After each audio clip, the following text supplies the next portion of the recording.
Hello everyone, स्वागत है आप सभी का आपके अपने YouTube channel the exam tutor में। फ्रेंड्स, जैसा कि आप सभी जानते हैं कि जीके जीएस की इस सीरीज़ में हम कर रहे हैं आरआरबी एनटीपीसी के लिए बहुत ही इंपॉर्टेंट क्वेश्चन आंसर्स को। और इस सीरीज़ में ये हमारी 39th वीडियो है। इससे पहले 38 क्वेश्चन पेपर्स की वीडियोज़ मैं अपलोड कर चुकी हूँ। उनका लिंक आपको डिस्क्रिप्शन में मिल जाएगा। अगर आपने वो वीडियोज़ नहीं देखी हैं तो प्लेलिस्ट में जाकर देख सकते हैं। इन वीडियोस में आपको वही क्वेश्चंस मिलते हैं जो कि या तो प्रीवियस ईयर में एग्जाम में पूछे जा चुके हैं या फिर जिनके पूछे जाने की पॉसिबिलिटीज़ काफ़ी ज़्यादा होती है। फ्रेंड्स देखिए, वैसे तो ये वीडियो जो है आरआरबी एनटीपीसी के एग्ज़ाम को ध्यान में रखते हुए बनाई गई है, लेकिन अगर आप किसी भी एग्ज़ाम की तैयारी करते हैं जिसमें जीएस पोर्शन एक इम्पोर्टेंट रोल प्ले करता है तो ये वीडियो आपके लिए काफ़ी हेल्पफुल रहने वाला है। तो वीडियो में एंड तक ज़रूर बने रहिएगा। तो चलिए बिना देरी करते हुए बढ़ते हैं अपने क्वेश्चन की ओर, जिसमें हमारा फर्स्ट क्वेश्चन है। देखिए फ्रेंड्स, आज की इस वीडियो में मैंने लास्ट में आपके लिए एक क्वेश्चन भी रखा है जो कि क्वेश्चन ऑफ द डे होगा, और उस क्वेश्चन का आंसर आपको कमेंट बॉक्स में कमेंट करके देना है। तो अब हम फर्स्ट क्वेश्चन को देख लेते हैं। फर्स्ट क्वेश्चन है हमारा, the provision for securing just and human conditions of work and for maternity relief has been entrusted in the Indian constitution as one of the. काम की उचित और मानवीय स्थितियाँ सुनिश्चित करने और मातृत्व राहत के प्रावधान को भारतीय संविधान में निम्नलिखित में से किस एक के रूप में सौंपा गया है। तो देखिए फ्रेंड्स, अगर कोई भी ऑर्गेनाइजेशन होती है या वर्क प्लेस होता है, वहाँ पर जो मातृत्व राहत के प्रावधान हैं वो भारतीय संविधान के किस आर्टिकल में दिए गए हैं? वो दिए गए हैं आर्टिकल 42 में। किस में दिए गए हैं? आर्टिकल 42 में दिए गए हैं। और आर्टिकल 42 किसके अंतर्गत आता है? तो ये आता है directive principles of state policy, जिसको हिंदी में कहा जाता है राज्य के नीति निर्देशक सिद्धांत। राज्य के नीति निर्देशक सिद्धांतों के अंतर्गत आता है आर्टिकल 42, और आर्टिकल 42 में दिया गया है जो मातृत्व राहत के प्रावधान है। बात करें directive principles of state policy की, तो ये किस देश के संविधान से लिए गए हैं? तो ये लिए गए हैं आयरलैंड। आयरलैंड के संविधान से लिए गए हैं राज्य के नीति निर्देशक सिद्धांत। तो इस क्वेश्चन का आंसर हो जाएगा हमारा ऑप्शन 3। नेक्स्ट देख लेते हैं। नेक्स्ट क्वेश्चन है हमारा, Nagananda, a Sanskrit play which tells the popular story of Vidyadhara king Jimutavahana self sacrifice to save a nagas is attributed to emperor. Nagananda एक संस्कृत नाटक जो नागाओं को बचाने के लिए नागों को बचाने के लिए विद्याधर राजा जिमुतवाहन के आत्म बलिदान की लोकप्रिय कहानी बताता है। इसका श्रेय किस सम्राट को दिया जाता है? तो इसमें पूछा है कि जो एक नागानंद नाटक है जो कि एक संस्कृत नाटक है, ये किसके द्वारा लिखा गया है? तो देखिए फ्रेंड्स, ये राजा हर्षवर्धन के द्वारा लिखा गया एक नाटक है, और ये संस्कृत के सर्वश्रेष्ठ नाटकों में से एक है। इसमें क्या होता है कि जो गरुड़ देवता को खुश करने के लिए इसमें नागों की बलि दी जाती है, और नागों की बलि को देने से रोकने के लिए एक राजा थे, राजा जिमुतवाहन। इन्होंने अपना शरीर त्याग दिया था। इनकी स्टोरी बताई गई है इस नाटक में, जो कि एक नागानंद नाटक है, जो कि एक संस्कृत नाटक है। तो याद रखिएगा, इसको किसने लिखा है? ये लिखा है हर्षवर्धन ने। Option 3 will be the right answer. Next देख लेते हैं। नेक्स्ट क्वेश्चन है हमारा, Begum Hazrat Mahal the wife of the Nawab of dash lead the uprising at Lucknow in May 1857। किसके नवाब की पत्नी बेगम हजरत महल ने मई 1857 के लखनऊ में विद्रोह का नेतृत्व किया था? तो देखिए फ्रेंड्स, अवध के नवाब थे वाजिद अली शाह। कौन थे? वाजिद अली शाह, ये थे अवध के नवाब, और इनकी पत्नी का नाम था बेगम हजरत महल। बेगम हजरत महल ने जो है 1857 की क्रांति में जो लखनऊ से विद्रोह हुआ था उसका नेतृत्व किया था। किसने? बेगम हजरत महल ने। तो इस क्वेश्चन का आंसर हो जाएगा अवध। कहाँ के नवाब थे? अवध के नवाब थे वाजिद अली शाह, और उनकी पत्नी थी बेगम हजरत महल। तो option 1 will be the right answer. Next देख लेते हैं। नेक्स्ट क्वेश्चन है हमारा, the protection of interest of minorities under the constitution of India lies under. Bharat के संविधान के तहत अल्पसंख्यकों के हितों की सुरक्षा किसके कौन से अनुच्छेद के अंतर्गत निहित है? तो भारतीय संविधान के तहत जो अल्पसंख्यक हैं उनके हितों की सुरक्षा की गई है आर्टिकल 29 के अंतर्गत। आंसर हो जाएगा हमारा आर्टिकल 29, ऑप्शन 4। नेक्स्ट देख लेते हैं। नेक्स्ट क्वेश्चन है, dash of the directive principles of state policy deals with the promotion of international peace and security. राज्य के नीति निर्देशक सिद्धांतों का कौन सा अनुच्छेद अंतर्राष्ट्रीय शांति और सुरक्षा को बढ़ावा देने से संबंधित है? तो देखिए फ्रेंड्स, राज्य के नीति निर्देशक सिद्धांतों का ऐसा कौन सा अनुच्छेद है जो कि अंतर्राष्ट्रीय शांति और सुरक्षा से संबंधित है? तो ये है आर्टिकल 51। आर्टिकल 51 जो है किसके अंतर्गत आता है? तो directive principles of state policy के अंतर्गत आता है और ये अंतर्राष्ट्रीय शांति और सुरक्षा को बढ़ावा देने से संबंधित है। तो इस क्वेश्चन का आंसर हो जाएगा ऑप्शन 3, आर्टिकल 51। नेक्स्ट देख लेते हैं। नेक्स्ट क्वेश्चन है हमारा, Which of the following keyboard shortcuts is used in a Windows 10 system to switch between open applications? खुले अनुप्रयोगों के बीच स्विच करने के लिए विंडोज़ 10 सिस्टम में निम्नलिखित में से किस कीबोर्ड शॉर्टकट का उपयोग किया जाता है? तो देखिए फ्रेंड्स, विंडोज 10 में जब कोई ओपन एप्लीकेशंस होती हैं उनके बीच स्विच करने के लिए कौन सी शॉर्टकट की इस्तेमाल की जाती है, ये पूछा है क्वेश्चन में। तो इसके लिए की जाती है Alt + Tab। क्या की जाती है? Alt + Tab, option 1। नेक्स्ट देख लेते हैं। नेक्स्ट है हमारा, Which Mauryan emperor had his inscriptions engraved on rocks and pillars during his reign from 272 और 268 to 231 BCE? किस मौर्य सम्राट ने 272, 268 से 231 ईसा पूर्व के शासनकाल के दौरान चट्टानों और स्तंभों पर अपने शिलालेख खुदवाए थे? तो किस सम्राट ने 272 या 268 से 231 ईसा पूर्व के शासनकाल के दौरान चट्टानों और स्तंभों पर अपने शिलालेख खुदवाए थे? तो ये खुदवाए थे सम्राट अशोक ने। किसने खुदवाए थे? सम्राट अशोक ने खुदवाए थे। और इनके स्तंभों से और भी क्वेश्चंस पूछे जाते हैं। तो देखिए, इनके जो स्तंभ हैं ये कहाँ कहाँ पर मिले हैं? तो सारनाथ में अशोक का स्तंभ है, इलाहाबाद में कौशाम्बी स्तंभ है, टोपरा का स्तंभ है और मेरठ का स्तंभ है, जो कि दोनों ही टोपरा और मेरठ के स्तंभ जो हैं ये दिल्ली में स्थानांतरित करवाए जा चुके हैं।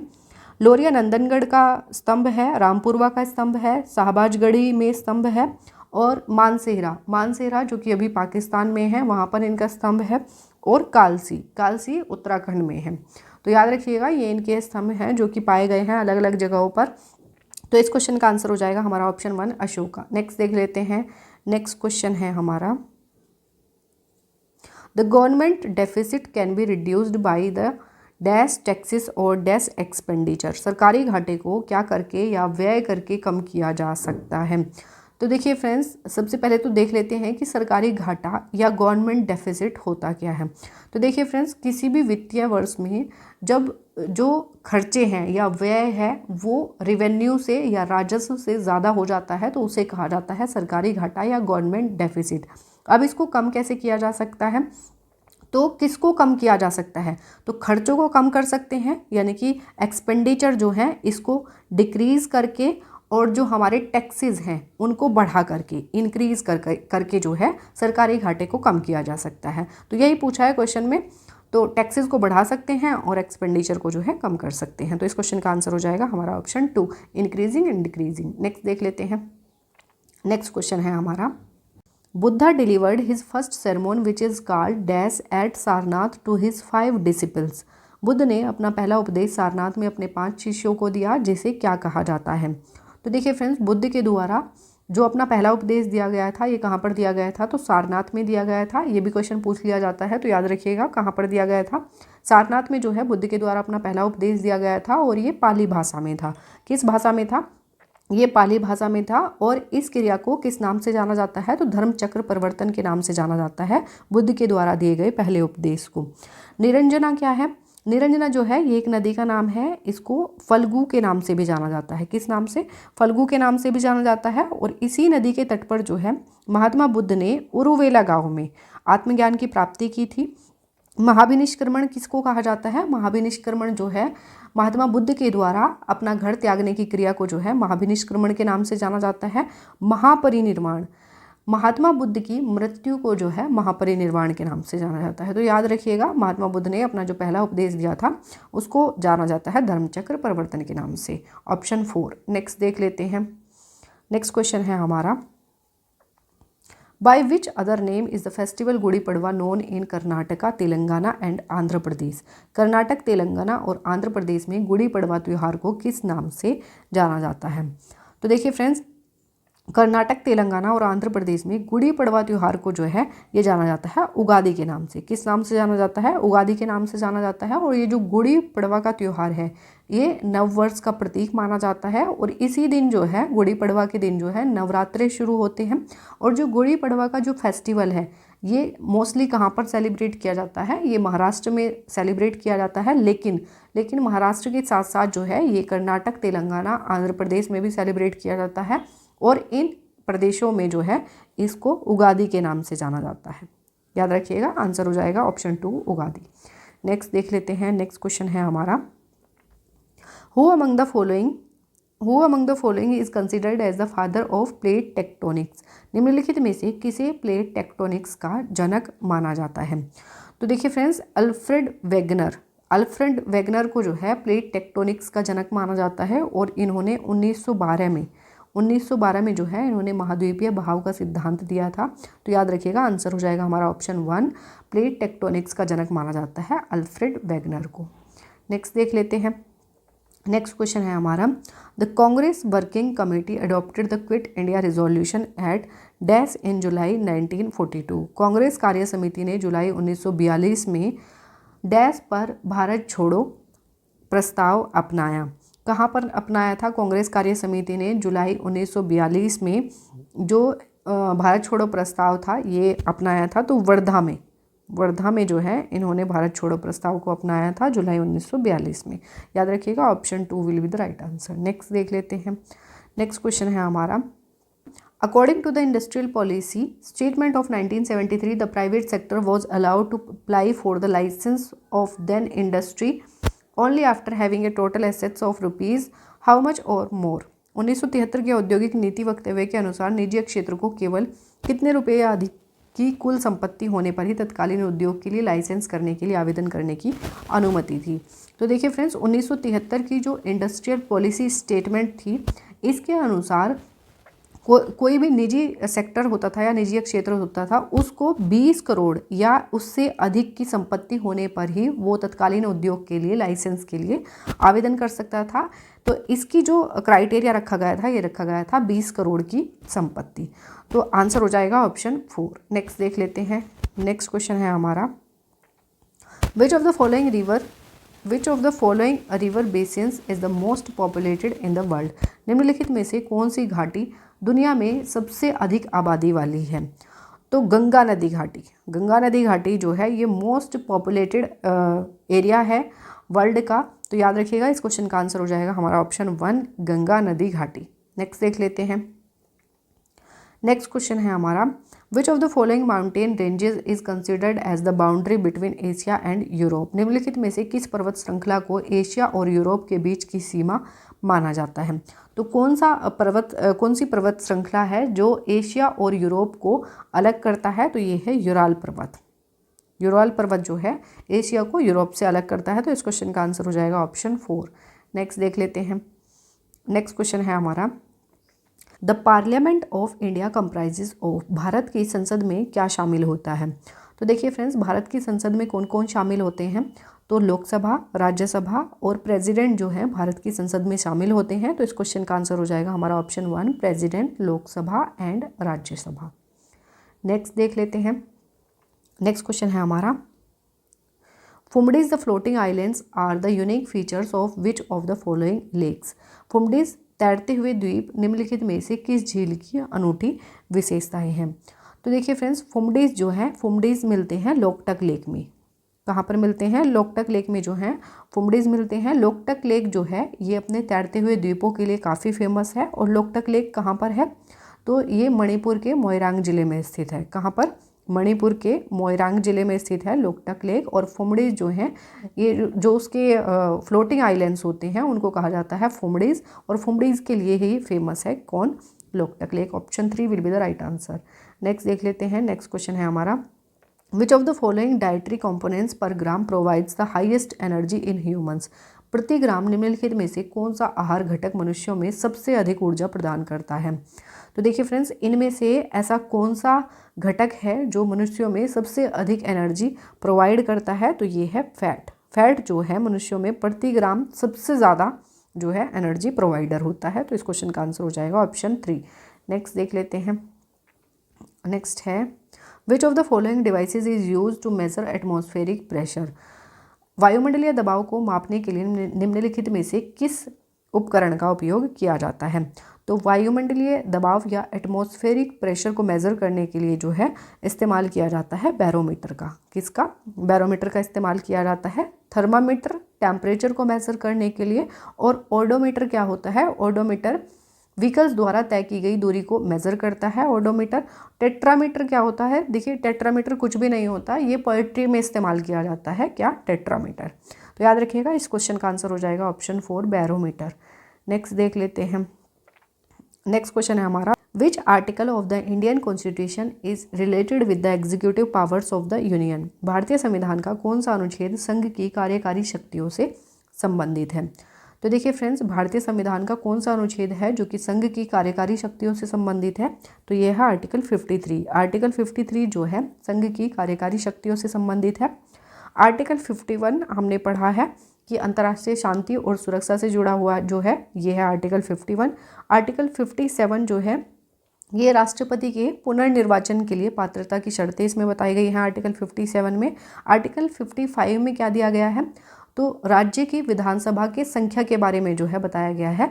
किसमें? आर्टिकल 55 में। तो इस क्वेश्चन का आंसर हो जाएगा हमारा ऑप्शन 153। नेक्स्ट देख लेते हैं। नेक्स्ट क्वेश्चन है हमारा, which government has become the world's first government to turn 100% paperless? कौन सी सरकार 100% कागज रहित होने वाली दुनिया की पहली सरकार बन गई है? तो देखिए फ्रेंड्स, कौन सी सरकार है जो कि 100% पेपरलेस बनने वाली दुनिया की पहली सरकार बनी है? तो ये है दुबई। दुबई की सरकार जो है 100% पेपरलेस बनने वाली दुनिया की पहली सरकार बनी है। तो इस क्वेश्चन का आंसर हो जाएगा ऑप्शन 4 दुबई।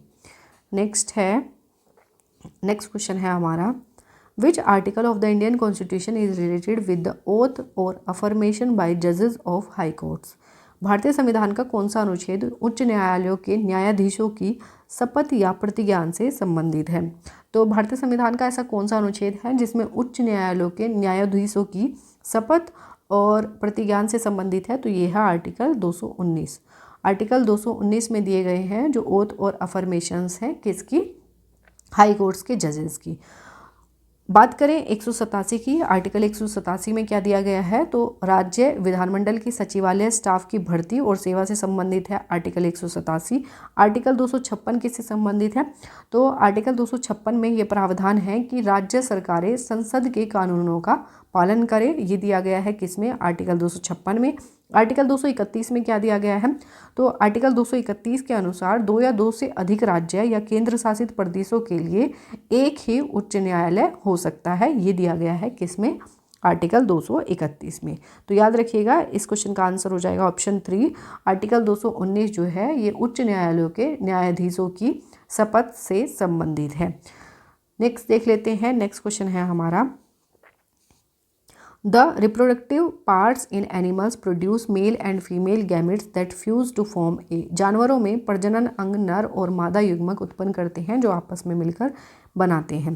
तो देखिए फ्रेंड्स, मेल गैमेट और फीमेल गैमेट के फ्यूजन से जो बनता है उसे कहा जाता है जाइगोट। क्या कहा जाता है? मेल गैमेट और फीमेल गैमेट जो है ये फ्यूज़ होते हैं, उसको कहा जाता है, उस प्रोसेस को कहा जाता है फर्टिलाइजेशन। फर्टिलाइजेशन के बाद जो स्ट्रक्चर बनती है उसको कहा जाता है जाइगोट। ओवम क्या होता है? फीमेल गैमेट को कहा जाता है ओवम। फीटस क्या होता है? तो देखिए फ्रेंड्स, जाइगोट के बाद जो बनने वाली अर्ली स्ट्रक्चर होती है उसको कहा जाता है एम्ब्रियो, और एम्ब्रियो के बाद क्या बनता है? ये बनता है फीटस। इसमें जितने भी बॉडी पार्ट्स होते हैं उनको अलग अलग आइडेंटिफाई किया जा सकता है फीटस के अंदर। तो याद रखिएगा, इस क्वेश्चन का आंसर हो जाएगा ऑप्शन 4 जाइगोट। नेक्स्ट देख लेते हैं। नेक्स्ट क्वेश्चन है हमारा, the Sanskrit drama Ratnavali about the love story of princess Ratnavali is said to have been written by. राजकुमारी रत्नावली की प्रेम कहानी के बारे में संस्कृत नाटक रत्नावली किसके द्वारा लिखा गया है? तो ये लिखा गया है हर्षवर्धन के द्वारा। किसके द्वारा लिखा गया है? रत्नावली जो नाटक है ये लिखा गया है हर्षवर्धन के द्वारा। Option 2 will be the right answer. Next देख लेते हैं। नेक्स्ट क्वेश्चन है हमारा, valley of the Kings one of the most important archaeological sites in the world is located in. Kings की घाटी दुनिया के सबसे महत्वपूर्ण पुरातात्विक स्थलों में से एक कहाँ पर स्थित है? तो ये कहाँ पर स्थित है? तो ये है इजिप्ट में। कहाँ पर स्थित है? इजिप्ट में स्थित है किंग्स की घाटी। तो option 1 will be the right answer. So friends, ये हमारे 25 क्वेश्चन यहीं कंप्लीट होते हैं। अब हम लास्ट में क्वेश्चन ऑफ द डे देख लेते हैं। क्वेश्चन ऑफ द डे में कौन सा क्वेश्चन है, तो देखिए, विच of the following places is known for copper mines in India. Bharat में निम्नलिखित में से कौन सा स्थान तांबे की खदानों के लिए जाना जाता है। ऑप्शंस हैं खेतड़ी, कुद्रेमुख, कोलार और रत्नागिरी। तो फ्रेंड्स, इस क्वेश्चन का आंसर आपको कमेंट बॉक्स में कमेंट करके देना है। आज की वीडियो को हम यहीं पे सम अप करते हैं। आई होप ये वीडियो आपको पसंद आई होगी और ये वीडियो आपकी अच्छी लगती है, हेल्पफुल लगती है तो वीडियो को लाइक और चैनल को सब्सक्राइब जरूर कर दीजिएगा। मिलेंगे नेक्स्ट वीडियो में नए क्वेश्चंस के साथ। तब तक के लिए wish you all the best, take care and thank you.